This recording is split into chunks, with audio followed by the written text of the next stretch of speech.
Every small town has its closely held secrets, I think. Sometimes they're rumors and gossip. Sometimes it's an old scandal or an urban legend most of the townsfolk will swear by, yet have most likely never seen for themselves. Sometimes it's a story about a ghost or some equally sinister creature, and sometimes it's a combination of these things. Most of the time, these whisperings aren't true, of course. People just get bored when local entertainment consists of nothing more than a movie theater and a pizza parlor. Every now and then, though, it's more than just verbal smoke and mirrors. I know of one such story, and it's true. I know it is. I lost my best friend to it, a friend who may have been more than a friend one day. His name was Darren. He was a sweetheart, and he confessed his love for me way back in kindergarten. He proposed to me with a strawberry ring pop. "Will you be my best girlfriend?" he asked me. No stuffy from hay fever. The memory still puts a smile on my face. I know he always held on to those feelings, and those feelings are exactly what killed him. The least I can do for him now is to explain what happened. After all, even though he'll never know it now, I loved him too. I live in a small town just like the kind I described. Or at least, it used to be. It's never been the kind of place where you know everyone by name, but you would recognize most people on any given day.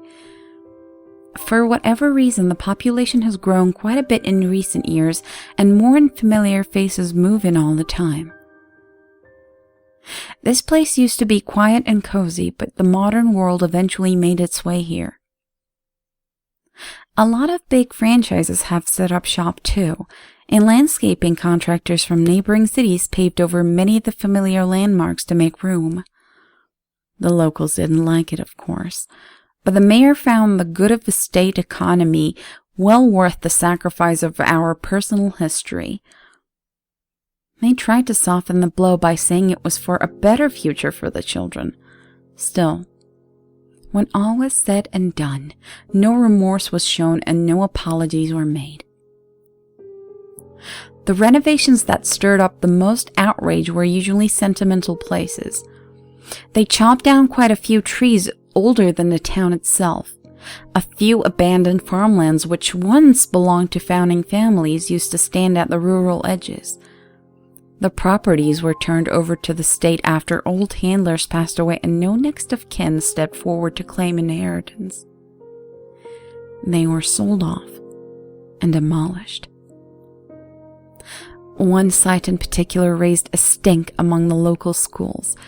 The old Sherman Library on the Baker Street, built back in 1907. It was privately owned, run by monthly subscription, and it had lost most of its business since the internet made print obsolete. Just about every home has high-speed internet nowadays, and their inability to stock new reading material certainly didn't help. The state claimed the property on unpaid back taxes, and it was supposed to be auctioned off. That is, until a few notably reputable corporate executives made some attractive offers for the building and a few of its surrounding empty lots. The library was brought down a few months ago, and they're now building a new shopping center to take its place. Don't get me wrong, I don't really care about any of this. It's just shop talk and political nagging I've overheard from my parents and in diners and such. I'm only 16 and I've never really had any love for my hometown. In fact, after I graduate, I plan on getting out of here as soon as possible and attending college out of state. Still, even I know that there are certain places that should be left alone. Some places have local history for a reason, because some places are infamous. Some places are evil. Just before the interstate ramp on the north end of town, the road used to split off into a gravel footpath that led into an untamed patch of woods. The road bends around a tall rock shelf and over a man-made hill before the ramp, and there have been quite a few businesses along the west side of the road over the past years to service visitors and passers through. Nobody had touched the woods on the east side in over a century, though, and only the locals know why. The woods weren't peaceful. They looked gnarled and wrong, as though the land itself held some sort of a grudge. All of the old growth seemed to overlap in a violent struggle, and as far as anyone could tell, there were no fresh saplings, sprouts, or buds. It was nothing more than ancient wood and weeds that refused to die. If you dared to enter, you'd have no choice but to stick to the gravel path as closely as possible if you ever intended to find your way back. Those woods ensnared and choked the living, and you'd never hear so much as the song of a cricket in or around them. I personally have never been near those woods, much less in them. But you hear these things more than once in a small town. Who knows exactly how much of it has been exaggerated? People have a tendency to dramatize ghost stories more with every telling, especially when telling them for fun and thrills. Whatever the case, the sight and story were apparently enough to keep people out, and everyone here knows the story. This town was founded in the early 1800s. The first family to settle here, the ones to build the first farmhouse, were the McClures. Seamus McClure, their eldest and patriarch, became the first town mayor once the neighbors and farmhands started taking root. Theirs was one of the few estates left untouched, bought by our previous mayor and preserved. Seamus was known to frequently take long walks through the northern woods, which were only a stone throw from his home. He made the trip even more often as he entered his golden years and left the town leadership to his children. When he passed away, the townsfolk buried him a few miles down one of his favorite paths, and the widow McClure joined him some years later, side by side, beneath the shade of a towering oak. A few decades down the line, Seamus gained the company of 3 cousins, a niece, a nephew, and a grandson lost to leukemia. The humble McClure family burial plot remained a peaceful place for many years. It didn't gain its infamy until the scandal of 1859 and the death of young Bethany McClure. By then, the McClures had built a strong relationship with the second oldest family in town, the Clancy family, founders of the First Catholic Church. Since their first meeting, there had been several arranged marriages between the two families, and Bethany was to wed the son of the local priest, a childhood friend by the name of Samuel. Even from the earliest years of their lives, Bethany and Samuel had a sweet and flirtatious relationship. The story goes that he had saved her from a wolf that had wandered through her favorite flower glade one evening, and he swore to protect her from anything or anyone else who would ever think to do her harm. Even she knew that nobody would dare to harm the daughter of the most respected family in town, but his valiant act and promise meant the world to her all the same. They had been inseparable ever since. Bethany and Samuel were rarely seen apart, but that changed dramatically during the end of their teen years. They were to be married at the age of 21, but Bethany had fallen gravely ill at 18. Her health and beauty waned over the next few years, and she became bedridden. Samuel stayed by her side every hour he had to spare, but as her mind began to fade, she seemed aware of his presence only in fleeting instants.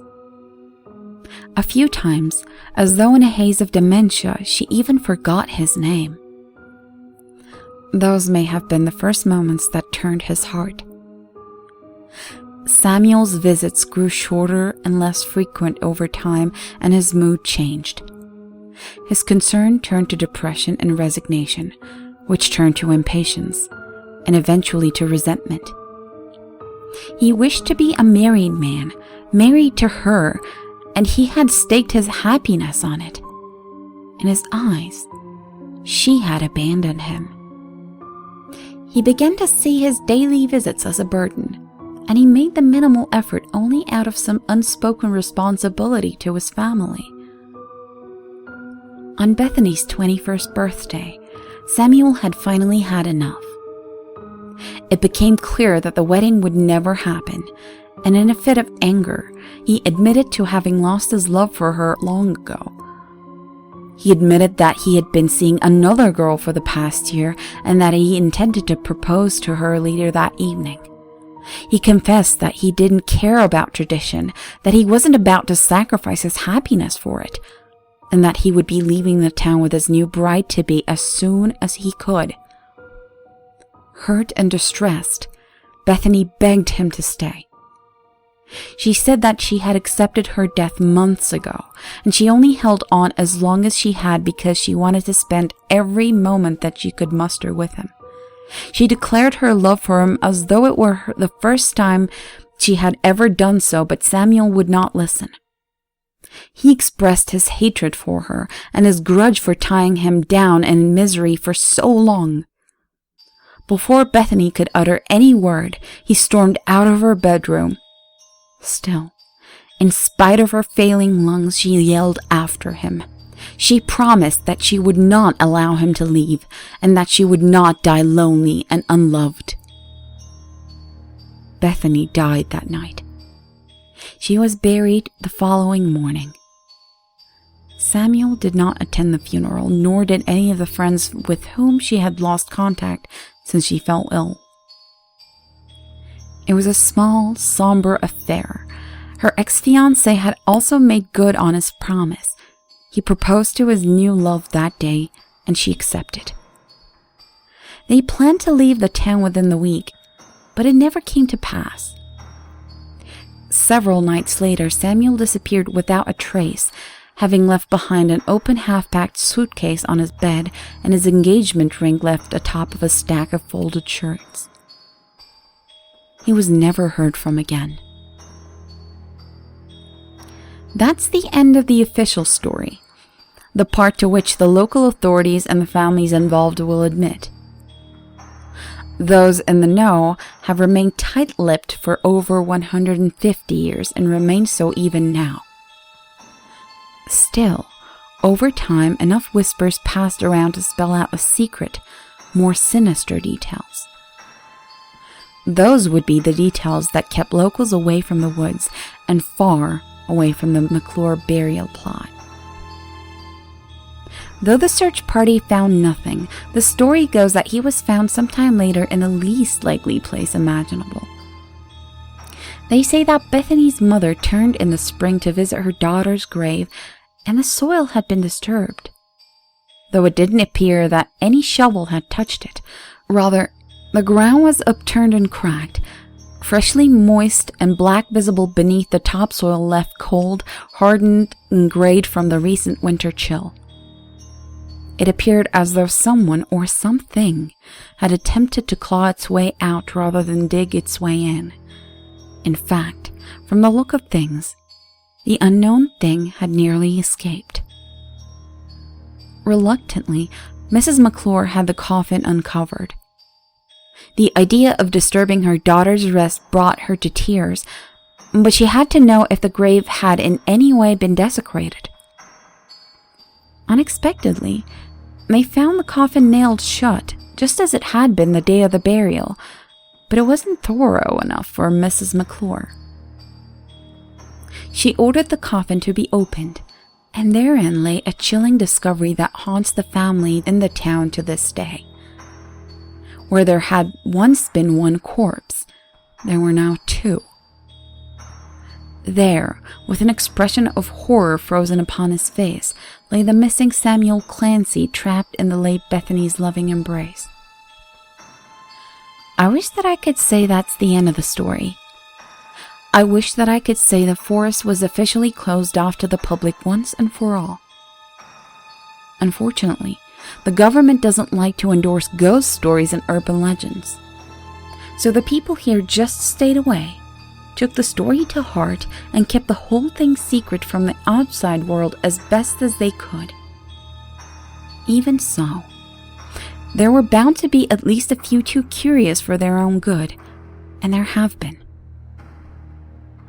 The next known victim didn't come until the mid-1960s, some liberal arts student scouting for a photography project. He came looking for old graveyards, of course.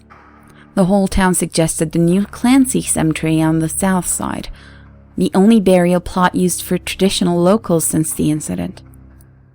He considered the idea, even paid it a visit, and the town believed that they had narrowly escaped what was sure to be another disappearance. No such luck. The kid insisted on paying visit to the smaller burial plot to the north because he'd read about it in some book written by nosy interlopers. A few desperate townsfolk tried to warn him, but their words only fed his curiosity. In the end, they found nothing left of him except for 2 items placed mysteriously on a stump just outside the forest path entrance: a camera and a wedding ring. Nobody searched the woods. Bethany had already claimed her prize. What was the sense in giving her another? The mayor personally bought that plot of land shortly after the college boy's disappearance, fenced it off, and threatened strict punishment for trespassers. I'm sure it prevented quite a few unnecessary losses, but not all. Missing persons reports still surfaced every now and then stating the last known location somewhere nearby, but nobody in the town searched for long. And nobody ever searched the woods. That's how things went until recently. But through some legal loophole, ownership of any land estates purchased by seats of government authority were returned to the state when those officials passed away. The northern woods, graves and all, were returned to the state sometime in the early 90s. The current mayor sold a huge section of the forest to another stuffed suit with deep pockets, including the McClure burial plot. It didn't take long for them to draw up plans to level the land for a shopping mall and a parking lot. Some of the people here were actually relieved to hear this. If the grave was gone, they supposed, then so was the curse. They would be happy to be rid of it. Some, however, believed that disturbing the grave would only make things worse. Much to everyone's relief, the construction crew had put in work on the site for weeks without incident. Everything seemed much more peaceful than expected, but the peace didn't last. Darren worked for that crew part-time for summer. He died last night. They found him buried alive at the north end of the lot, his fingers just barely jutting out from under the soil. I cried for hours when I heard the news, and I've been chilled to the bone ever since. I wonder how many wives, fiancés, and girlfriends suffered like I am right this moment. I wonder how many wedding rings they found on that forest floor. This morning, I found a ring pop lying on the carpet outside my bedroom door. It was strawberry.